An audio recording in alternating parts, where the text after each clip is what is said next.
Hi guys, welcome back to my channel. Today we're doing a cozy mystery and thriller reading vlog. So mysteries and thrillers, some of these do have some pretty solid summer themes to them, so I'm very excited. Today we're going to go ahead and pick out some books for this week, and then I will take you along as we do some fun cooking and different things throughout this week. I'm very excited. Let's go ahead and hop into picking some books off my cart. So right off the bat, I know I want to read 56 Days by Catherine Ryan Howard. This is a thriller. I don't know if this takes place during summer, but it does seem kind of summery to me. The idea is that 56 days ago, basically this couple who had only been dating for a few weeks moved in together because they're in Dublin and they both moved to the city recently. They don't know anyone, they don't have family in the area, and like the lockdowns are happening that occurred like a couple of years ago, and they're scared to be alone. So they decide to move in together, and they start to discover that both of them have secrets, and it's going back and forth between past and present times, and you know that there is a body discovered in the apartment that they're living in 56 days later. So you're kind of going back and forth between the detective's point of view, who's trying to solve the mystery, the murder, and then you're going back and forth to the events leading up to it. So this one sounds pretty cool. I think the cover is really stunning for this, very creepy. And yeah, I'm excited for this. So this sounds like a good read. Okay, so we have some of my library book checkouts here. I don't have the book yet, but it's on hold at my library right now, and that is the Soulmate, which is a new thriller. Basically, this married couple lives on this they live in this cottage on the cliffs, and the cliff is a very popular place for people to jump to end their own lives. And one night the wife sees her husband talking someone down from jumping, but they end up jumping anyways, and she starts to question when she finds out that the husband knew them. Did the husband have something to do with their murder, basically? So it sounds kind of interesting. I've heard some really good things about it, and I'm excited to read that. Otherwise, we have some pretty good ones here. I think this one is going to be a fun one. I want to read this. This is No Good Tea Goes Unpunished by Bree Baker. This is the second book in the Seaside Cafe mystery series. It takes place with a wedding theme. It's on the beach, very much like a summery cozy mystery. And this takes place in North Carolina. Our main character is Everly Swan, and she runs an iced tea shop on the beach, which is just such a great, I love this for an amateur sleuth job. I think that's really fun. It's very creative, and she's catering a friend's wedding, and things happen, of course. So that's kind of the premise for this cozy mystery series. I'm really excited for that. I really loved book one. It was a really amazing mystery, and just the characters, everything about it, loved it. So I'm excited for this one. I'm so conflicted with what to pick. I have a couple books down back here that are physical TBR. Let's take a look at the bottom row though with my cozy mysteries, and we'll see what we want to pick out. Let's grab some other cozy mysteries. I think this one would be fun. This is called Toured to Death, an Amy's Travel Mystery by H.Y. Conrad, and I'm excited for this because this takes place, they're in Monte Carlo, and it's their first mystery-themed excursion. So they actually hire a writer to write this made-up mystery for their tour, because Amy runs a travel agency. So she hires someone to write this made-up mystery for them to go around town and solve. But during the mystery, they actually find a body. So it kind of took, a turn for the worse there. So I think this one would be a really fun one, because I just think spring and summer, and I think travel, and this one seems like a fun destination. So we're up to 5 books. Maybe one more. There's so many I want to read though. You know what? I'm going to grab one from the top that I recently got. This is Soul of a Killer by Abby Collette. This is book 2 in the Books and Biscuit mystery series. It came out last fall, and I've read the first book in the series, really enjoyed it. We have 2 fraternal twins who are reconnected as adults. So you have Keaton here, and she really loves books. She was a librarian, so she opens the bookshop side of their business. And then Kobe is a really great cook, and he specializes in a lot of southern food, it seems, and so he opens the cafe side of their shop. And so they have this business together, and during this mystery, Kobe's foster mom, Mama Zola, who was an absolute amazing character in book 1, she was such a vivacious, amazing, I loved her. She had so much energy and spunk. I loved her as a character, and she's a great cook. And she brings some kind of dish to a picnic or potluck, and it ends up that this dish causes someone to die, and she's kind of a suspect. So the two of them start to put their heads together to solve another mystery, and I'm excited for this. How cute is the spine? You know what? We're gonna read this other library book I checked out, which is a pretty new thriller. It's called Dirty Laundry by Disha Bose, and this takes place in the suburbs, and basically you have this woman who is like a mother, she's a wife, and she's like the perfect, you know, mother. Like everyone looks up to her because she just seems to have it all. And one day she is discovered dead in the suburbs, and people start to dig into her friends' lives, and things aren't as perfect as they seem is kind of the concept for this. So I'm really excited for this. This is supposed to be really good. It is a Good Morning America book club pick, and I've heard some really amazing things from this online, and it just sounds fun, and that way we'll kind of have a half and half of thrillers and cozy mystery. Hi guys, first reading update here. Unfortunately, this vlog is not off to a great start. Last night I decided I wanted to start with a thriller. Just Friday night I was like, okay, let's do a thriller. Let's like start off with a bang. Let's get something fast paced and like get that momentum, because I feel like that really helps when I'm trying to read more books like in a shorter period of time, like for this vlog. I'm not doing great. So this is 56 Days by Catherine Ryan Howard. So okay. So I'm about halfway through this right now, and basically what I'm finding is that the quality of the writing is excellent. The author beautifully writes the characters. She puts a lot of detail into it. You can really picture every scene really well. I feel like she gives you a lot of visual clues, so I can really see like the expressions and everything. Like I feel like on that aspect it's great. But this is really slow burning. I need some, if you have some like great thriller recommendations that are like fast paced from like early on, let me know, because I've been hitting a lot more like slow burn kind of thrillers recently, and I like those sometimes, but I kind of wanted something faster. So even though we're like halfway through it and we have, you know, we have some ideas of some of like what's coming and like some of the secrets and things, because we have our two main characters. We have Sierra and Oliver, and they're basically this, you know, two strangers to the city of Dublin. They've moved in together right as like lockdowns have shut down because they didn't want to be alone.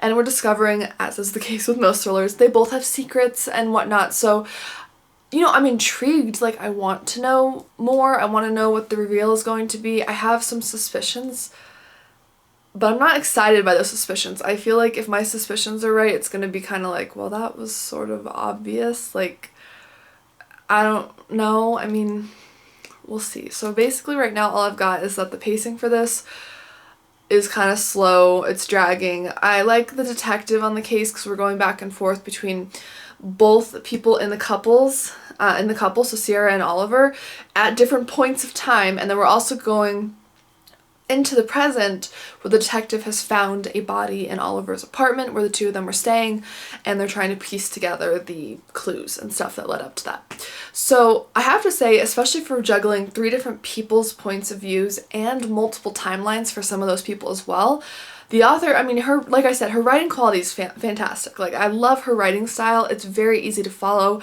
and even with all those timelines, like, I'm not having a hard time keeping track of where I'm at in the story whatsoever. So props to her on that, because I feel like that would be that seems like it'd be very hard to do. Like, and especially for me, like, I've gotten used to reading more points of view because I've been reading more thrillers in the last year, but I still like the kind of one person point of view, or like maybe 2 at most. So I don't like following around a ton of timelines, but she does a good job with that. So I will say that. But I'm kind of hoping the ending is really, really good, because right now this is kind of hovering at maybe a 3.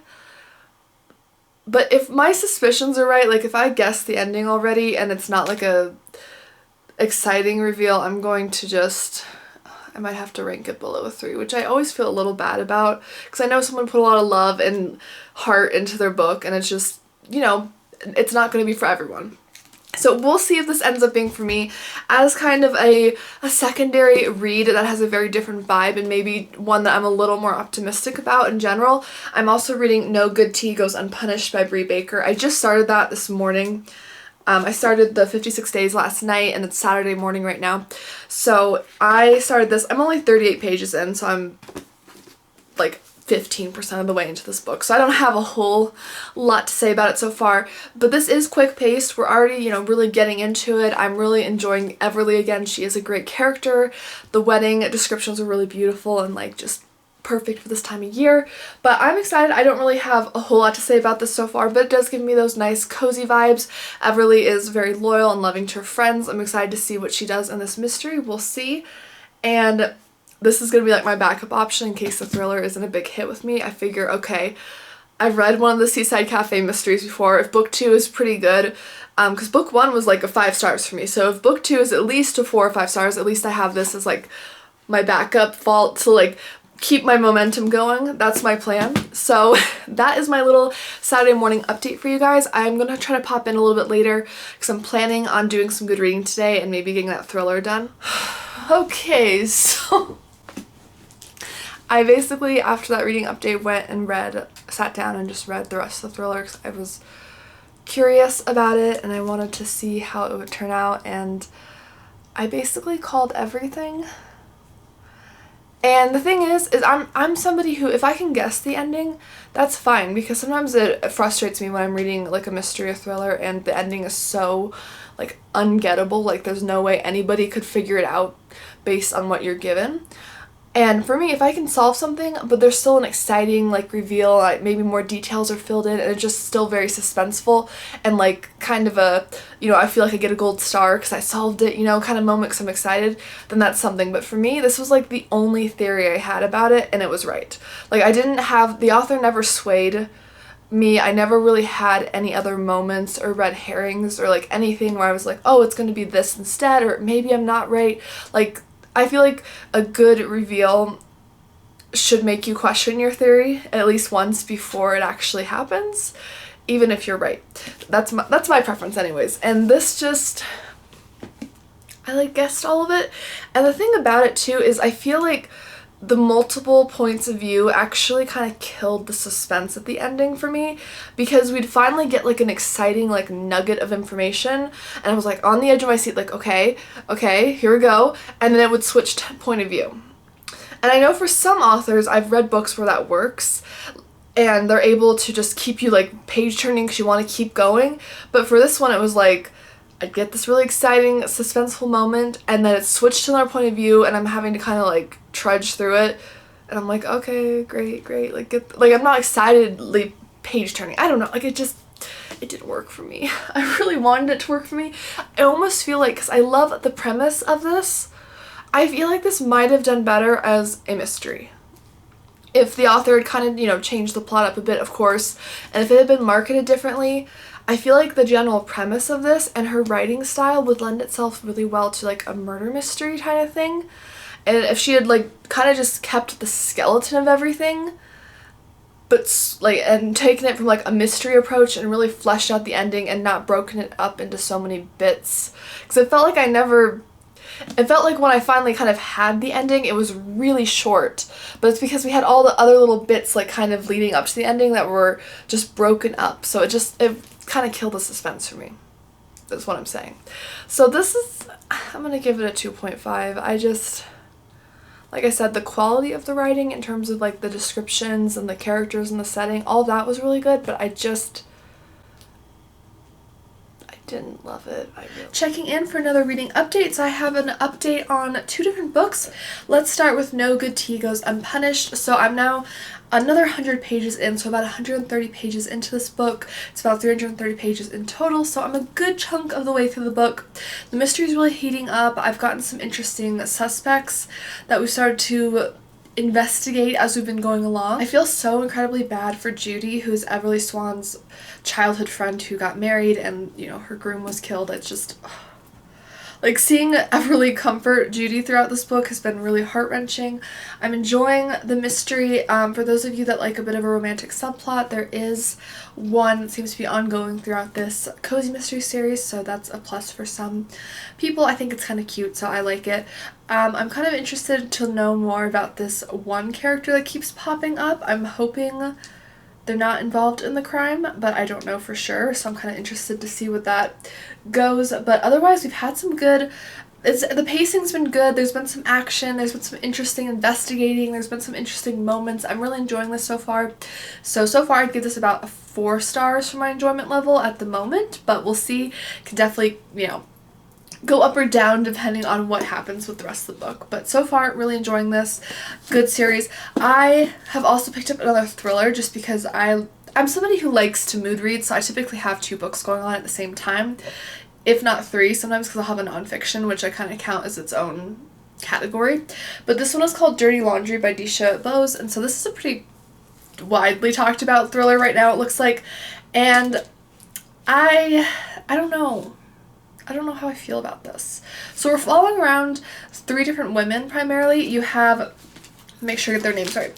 So you have Sierra, who is she has it all. She's like a mom influencer. She's got the big house, like the big house everyone's envious of. She's got the, you know, best behaved children, the best husband who's out there making bank, all of that. Then you have Mishta, who is Sierra's best friend, and she's very different from the other mothers in the area. She actually grew up in Calcutta, and this, you know, she just has a very different, like, cultural background. She's got a lot of different values. She's a little more reserved than a lot of the other moms. And then you have Lauren, who is the butt of local jokes. So she's got a very disheveled partner and children, and her and Sierra get along like cats and dogs. Like, it's not good. So basically we've had, as it tells you in the description here, so this isn't a spoiler, but as it tells you here, Sierra is found murdered in her pristine home. So very early on, you're reading present day and you find out that Sierra has been murdered in her home. She's found dead, just like the description says, no spoilers there. But then it jumps backwards in time, and so you're actually reading from the point of view of the victim as well as Lauren and Mishti. And it's very interesting. I particularly like following around Mishti. I think she's a very interesting character. I like her approach to things. You know, she's more reserved of a character, and I can definitely relate to that to myself, because even if I had like beef with somebody in the suburbs or something like Lauren, I wouldn't be very vocal about it. Like, I'm not a very confrontational person, whereas Lauren is. So I kind of connect with her character more. I'm enjoying reading the character descriptions, but I'm finding there's not a lot going on. Like, I'm kind of waiting for like a little more of a thrill to happen. Like, we started off with a bang, but I'm waiting. So I'm about halfway through this. We will see how that goes, but I want to give you guys updates on that. So that is where we're at with these 2. Hi guys, I'm here with the next update. So I did finish Dirty Laundry by Disha Bose last night, and I gotta give this a 3 stars. It's just the quality of the writing in terms of how like descriptive it is, and like beautiful her descriptions of our people, and like how well I can see everything, like the setting, the characters, their emotions, is really good. But this feels almost more like a character study to me, because by the time we actually got to the whodunit, it was like, okay, yeah, that, like, you know, we called that a while ago. It was really obvious, at least to me it was, and the reveal itself was like this short. So it was like we spent the whole book reading about these characters, going into their backstories, which was enjoyable. I liked reading about the characters, but the actual like reveal and the thrill and like the actual like crime, everything was so short and just kind of underwhelming. I did like how the reveal was kind of planned out, and how the like the character who kind of was narrating parts of it to us, I did like that aspect. If you read this, I thought that was a good, like, interesting take. I wouldn't have like called, but I just wasn't that impressed. Like, it was fine, you know. If you really like to get into characters' backstories, if you're not looking for a huge twisty or really fast-paced book, then you might like this. If you look at it more as like a character study almost, or like really diving into the lives of these moms, I liked that. Like, I liked the characters themselves. I mean, they're designed to be, for the most part, most of the characters are designed to be unlikable, but I did like learning about them. The plot itself really left me underwhelmed, which is, for me at least when I'm reading, the pacing and the plot are the biggest parts for the thriller for me. I don't care as much about loving the characters. Like Lucy Foley, I really enjoy some of her thrillers, and frankly most of the characters, if not all of them in the books I've read so far from her, are really unlikable, like deeply unlikable people, both like in their attitudes, the way they treat others, and often with like secrets that come out from the past that are like these horrible things they've done. So I don't mind if the characters are unlikable in a thriller. I do like to have some likable characters in like a traditional mystery, definitely, but in a thriller, if everyone's unlikable but the pacing and the suspense and the thrills are really good, I don't care. That's fine with me. But this just didn't have like the plot for me. Like, I'm ambivalent. It was okay. I was kind of like, okay. Good morning, guys. I'm here with a delayed reading update, so I have a lot to update you on here today. I'm going to take you along as I do my makeup, because it is a very busy day. Just took my hair out of some curlers and I put a headband on, but it's pretty poofy, so I'm going to do like a little clip and try to clip it back just a little bit, and we're going to hope that doesn't squish the curls too much. So I have multiple different updates for you. I've been very haphazard recently with my reading, where I just like keep putting one book down, picking up another, and not necessarily because I don't like the first book I'm reading, but just my attention span, I'm just kind of all over right now with reading. So, okay, so let's start with the book that I have actually had like an update on before, and that is No Good Tea Goes Unpunished by Bree Baker. This is book 2 in the Seaside Cafe mystery series. I really enjoyed this. I like the first book. I thought the ending for this was really solid. I thought the motive, the conclusion, the like clues, everything that came together were really engaging, really interesting. The characters in this are top notch. I feel like I connected with them a little bit more in the first book. I really wanted more Amelia. I really like her as a character. I think she's an awesome character, but I really enjoy Everly. I like to learn more about her aunts in this one. Her aunts were doing like this honeybee like video to like talk about how they raise like bees and like the importance of honeybees, and so Everly was helping them throughout the book as kind of like a side plot, and it was just really fun. It was cool to learn more about them and their personalities, so I really enjoyed that aspect. And yeah, overall I would say it's a 3.5 to 4-star read for me. It was good. I wouldn't say it was like a standout. Like, I'm not gonna look back at the end of the year and be like, okay, that was one of the best cozy mysteries I read, but it was definitely a really solid, enjoyable read. I really enjoyed it. It's perfect for this time of year. If you're looking for just a generally fun, like cozy, beachy, summery kind of series, this is book 2 in the series. Book 1 as well. They both gave off fantastic vibes, and this one had a wedding as well, which was a really fun, kind of springy, summery aspect, since a lot of weddings seem to take place during this time of year. And yeah, I thought this was really fun. It was an enjoyable read. I don't have a lot to say on it. There wasn't anything, like I said, nothing like stand out, but it was enjoyable overall. A fun read. I had a good time with it. The mystery was solid. I'm looking forward to learning more in book 3 about some of the developing subplots with some of the characters, and yeah, I'm excited for more.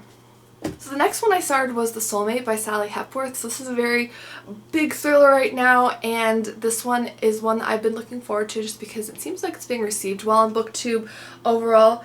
I'm giving this a 3.5 stars. I did read this in like 2 nights really quickly. I meant to get an update in there. I didn't. So I'm just going to give you my final thoughts overall on the book. So the general premise, I like how the back describes it. It says, the brilliant, addictive new novel about marriage, betrayal, and the secrets that push us to the edge.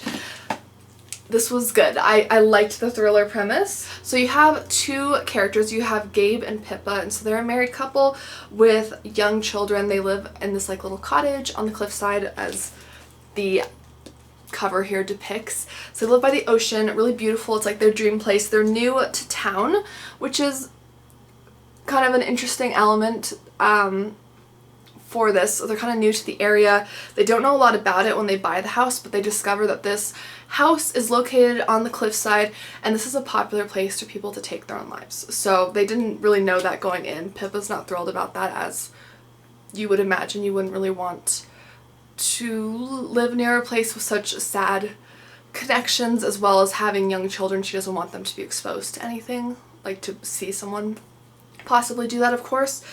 And so far they've had like 7 or so people who have gone to the cliffside, but Gabe has been able to talk them away from the cliffside. So he's been very successful at this. He's even been like featured in the newspaper. You know, he's getting a lot of praise from this, even from like local police officers who are really impressed with his like success rate. So one night they see somebody who's approaching the cliffside, and Pippa secures the children, keeps them away from the windows, and Gabe goes out there to try to talk the victim away from the cliff. Unfortunately, this time he fails, and the person still manages to jump off the cliff. Or so he says.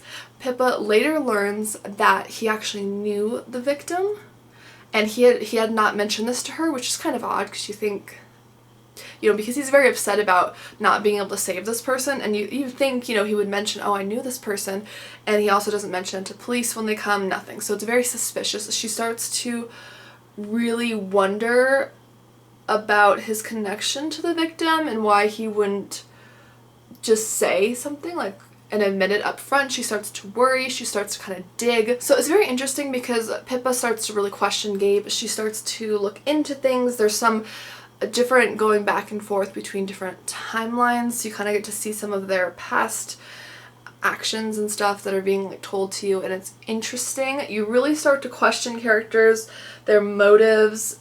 It's really a good psychological thriller. It's definitely a domestic thriller. It's all about kind of the cracks of marriage and relationships, and how even the perfect, you know, the one, the soulmate, all of that, there's always going to be those cracks regardless. And of course, in this case, there could be potentially a very big crack if Gabe actually, you know, possibly pushed this person, or did he have something to do with it, or why is he hiding, you know, that he knew the victim. So there's all of these big cracks that are starting to show in the relationship, and it's very thrilling. Like, I don't want to spoil anything. I really enjoyed this. The ending for this was, wow. The ending for this was, it hit hard. It was definitely very emotional in many ways. I really enjoyed it. I saw some of the twists coming, but other ones really took me off guard. So I'd say overall, I'm giving this like a 3.5 stars, kind of for the same reason with the first cozy mystery, that I like it. It was definitely a really fun and entertaining, enjoyable read, very fast paced. I thought it was well written. I thought it handled some sensitive topics really well, which I really appreciated, because there was some discussion around mental health, and I've read some other books before, like by Alex Michaelides, The Silent Patient, and that just killed me. Like, the way people were represented in that was absolutely awful. I stopped reading that book. I couldn't get through it personally. And so the way things were handled in this book, I thought was done very well, very delicately, and just empathetically, which I appreciated from the author. But yeah, overall, this was a very entertaining read. If the synopsis sounds interesting to you at all, I would definitely recommend checking it out, as I thought it was an entertaining read. I read it, like I said, kind of in 2 short nights back to back on a pretty packed weekend, but I squeezed it in because I just was enjoying it so much, and I really wanted to know the conclusion, and I'm glad I did. So I would definitely say it's a good read. It's a solid read, really entertaining. Not an all-time like favorite thriller of mine, but definitely a really fun one that I would recommend if you like the general premise, if you like domestic thrillers, psychological thrillers.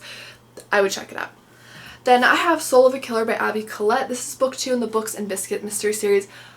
I'm enjoying this so much. I really like Kobe and Keaton as characters. So basically, like I kind of summarized before, Mama Zola and her friend Pete are kind of at the center of this mystery because they were bringing food to a potluck, and then somebody was murdered at the potluck, and Pete is actually suspected of the crime. So Kobe and Keaton are very adamant that of course he didn't do it. He works in their shop as well as being their friend and Mama Zola's friend. So they start to really investigate. What I'm enjoying about this is they're pushing so many buttons at the church because they're investigating people, and because of course the church members are very shocked about these events. That's obviously very disturbing in any place, but especially in a place of worship. That would be very upsetting, of course. And it's interesting seeing Kobe and Keaton kind of push back against the church members and be like, okay, I'm gonna talk to you anyways, even if it makes you uncomfortable. They're very much having to push forward, and they're making a lot of enemies right now because the church is kind of trying to be like, oh, it wasn't us, it was this guy, you know, like they don't want anything to do with it. They want to wash their hands clean of it, which, you know, I understand. Obviously you wouldn't really want to be associated with that, but at the same time, wouldn't you want to know what happened and to kind of get justice for the person who died? I would. I don't know, that's just me. But I'm having a good time watching Kobe and Keaton really ruffle feathers in that way. I'm also enjoying getting to know Pete more because he was hired in book 1 and he's got kind of a more dubious background. We don't know a lot about him. They don't know if he actually is homeless or not, if he has a criminal background or not. There's kind of a lot of factors going on that make him an easier target for the police, which of course Kobe and Keaton aren't supporting, because assuming things based on someone's past isn't, you know, that's not okay. It's not, people change, of course. I'm really enjoying getting to know more about Mama Zola because she was one of my favorite characters in book 1. She's just such a fun, vivacious character. She can cook. The food descriptions, I'm so hungry just reading about them. I love red lipstick. This is actually the color I wore on my wedding day. But anyways, getting back to the book, yeah, I'm enjoying the characters. They're great. I love Kobe and Keaton. I love their dynamics. They're sort of learning a lot about each other because they grew up separated as twins, because Kobe was in foster care whereas Keaton was adopted into a family, and so I like that. I also like learning about Keaton's mom, who's a psychologist. I think that's kind of an interesting element. I'm hoping she'll be involved in a mystery, like maybe as a suspect or somehow like more involved in some way in the future. I would think that would be really cool. But this was just such an enjoyable, fun read. I'm really looking forward to finding out the conclusion of this because I don't have a really strong idea of who my main suspect is right now. So far the mystery is really fun, really engaging. I'm looking forward to this more.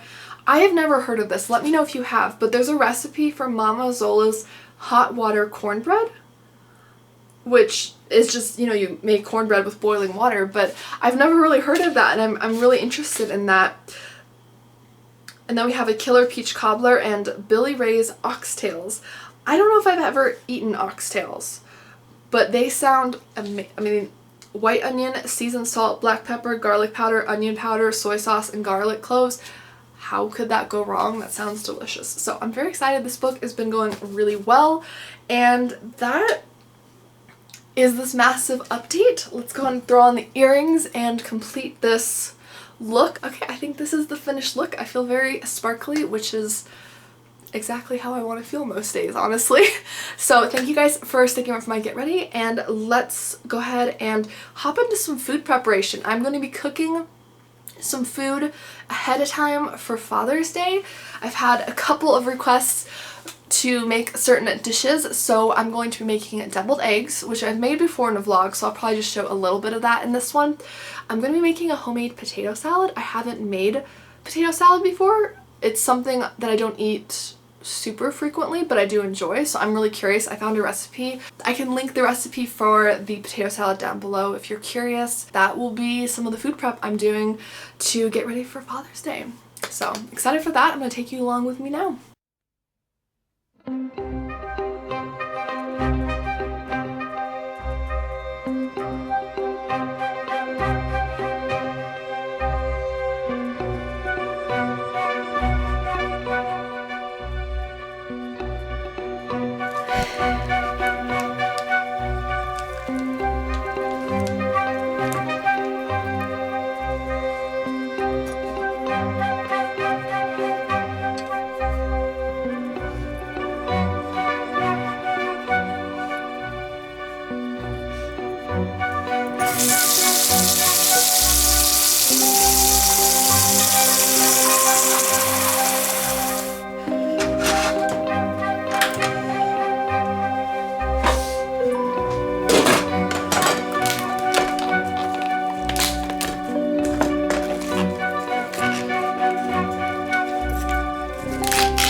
Hi guys, next reading update. So I did finish Solo the Killer by Abby Collette last night, and it was good.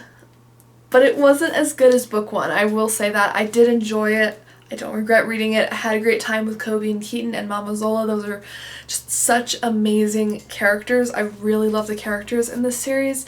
But compared to book one, book two just wasn't as strong in my opinion. I wasn't as surprised by the mystery. I thought it was a little slower with the pacing at times, so I did really enjoy this. It was still fun, especially with the church setting. It was kind of fun to watch them go around and kind of push people's buttons, just because, you know, in any area where you have a very tight-knit group that can kind of maybe, you know, try to close themselves off from other people, whether that's a religious group or, you know, any other type of group you could have.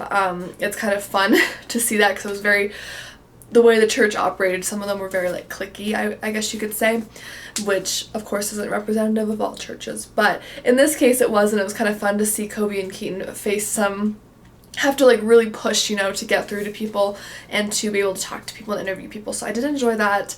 I did call the ending reasonably early on, so I still thought it was a good reveal. I thought it was suspenseful, and again, like I said, I just enjoy following the characters in this a lot. Kobe and Keaton are just excellent characters. I also forgot to mention, but they do have animal sidekicks. We have Golden Retriever and a Siamese, I'm pointing the wrong way, the Siamese cat over here, so I do like that as well. It was fun to read about their little hijinks, and I'm still planning on reading book 3 in this. I would say this was just a solid 3 stars for me. It was good, but it was just kind of average for me. It was in the middle.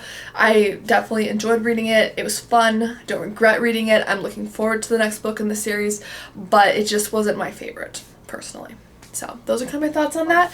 The last book I do have for this vlog, though, is Toured to Death by H.Y. Conrad. So this is the Amy's Travel Mystery, which I hope I like, because it's called an Amy's Travel Mystery and I'm an Amy, so hopefully I like it. But again, I'm very excited for this. The travel theme is really fun. I like that it's a mother-daughter duo, and I love that there's a murder mystery theme to their travel group that ends up in actual murder. I just love plots like that. So I haven't started this. I'm planning on starting it tonight, and that is my update right now. Alright, a quick final update. I was reading Toured to Death. I got about 100 pages in yesterday, and I ended up DNFing it. This is not the greatest overall reading vlog. I had a lot of 3 stars and DNFs, unfortunately, but the primary reason I DNF'd this one is I just wasn't connecting with the characters. The main character is Amy. She's a travel agent. I loved the general plot, the fact that they were doing this murder mystery travel tour. I thought that was so cool. I really enjoyed reading about the clues as far as I got in, but I just didn't really care for the main character Amy, and some of the other characters that were there on the tour were just, they were fine. I just didn't have a real interest in them or a desire to see them succeed or solve the mystery, and the mystery itself wasn't super big. I felt like I was more interested in the actual murder mystery party kind of travel tour than I was the actual mystery. So I ended up DNFing this. I just found myself dreading reading it, so that to me means it's, you know, it wasn't for me, unfortunately, and I'm really sad because this is just the cutest cover ever, and I was so excited to read this, but unfortunately this wasn't it for me. That is going to be the end of this reading vlog. Unfortunately, just not the greatest, just kind of average to not good reads, so I'm pretty disappointed in that. I hope you still enjoyed seeing my thoughts on these books. Let me know if you've read any of these. Do you have different thoughts on them? Did you enjoy them? I always love to hear your opinions on them, and don't forget to like and subscribe. I do post new book content every week on this channel, especially within the mystery and thriller genre, so definitely hit subscribe, and I'll see you guys in my next video. Bye!